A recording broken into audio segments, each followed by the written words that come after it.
안녕하십니까. 서울시 뉴스데스크 불공정입니다. 첫 번째 뉴스입니다. 지난 3월 중소기업 I사가 대기업 H사를 상대로 공정위에게 심사를 의뢰하였다고 합니다. 이 두 건설업체는 하도급 계약을 맺었는데 I사가 대급을 받지 못했다는 이유로 심사를 의뢰한 것입니다. 자세한 사항 부당해 기자. 네, 부당해 기자입니다. 지난 3월 중소기업 I사가 공정위에게 심사를 의뢰하였습니다.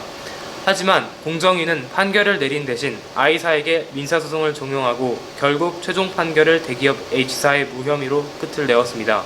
심지어 공정위는 심사 보고서 열람 자체를 거부하고 있다고 합니다. 저는 지금 시위 현장에 나와 있는데요. 이에 대해 I사 관계자의 말씀 들어보겠습니다. 아니, 우리 보고는 미전송을 하라더니 정작 민사소송에 필요한 보고서를 안 주더군요. 그래서 법원에 보고서 열람을 5번이나 요청했습니다.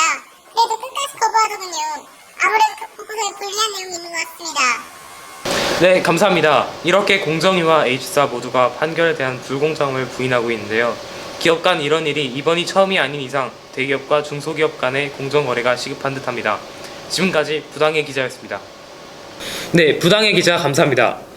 네네, 지금 긴급 속보가 들어왔다고 하는데요. 결국 대항하던 I사가 공정위의 판결을 헌법재판소에 헌법소원을 했다는 소식입니다. 그제서야 공정위는 심사 보고서 열람을 허락하였다고 하는데요. 보고서 내용이 충격적이라고 합니다. 심사 보고서에는 H사의 과징금 32억 원 납부와 밀린 대금을 모두 지불할 것이라고 명시되어 있었습니다. 최종 보고서와 최종 판결의 내용이 다른 이유로 내부 비리를 의심한 검찰청은 H사의 압수수색 영장을 발급했습니다. 네, 두 번째 소식입니다. 대한민국 재벌의 70% 이상이 상속 재벌이라는 사실을 아십니까? 사업가들은 국가의 전폭적인 지원 아래 성장해 대한민국에 부를 독식하고 있습니다. 2005년 GDP 대비 50% 정도였던 30대 재벌의 자산이 10년간 꾸준히 증가하여 현재는 98%에 육박했다고 합니다. 30대 재벌의 자산의 총합이 국내 총생산 규모와 거의 비슷해졌다고 합니다. 오늘 뉴스데스크에선 이럴수 기자가 2011년 이스라엘에서 일어난 재벌 개혁에 대해 얘기해 보겠다고 합니다. 이럴수 기자. 네, 이럴수 기자입니다. 2011년 당시 이스라엘은 10대 재벌 그룹이 여러 산업에 걸쳐 내수 시장을 장악하고 있습니다. 이로 인해 많은 문제가 발생되었고 결국 2011년 7월 이스라엘 경제 중심지인 델 아비브에서 이스라엘 역사상 가장 큰 시위가 일어났습니다. 무려 그 당시 인구의 10%가 이 시위에 참가했는데요. 당시 시위에 참여했던 왓더 씨의 이야기를 들어보겠습니다.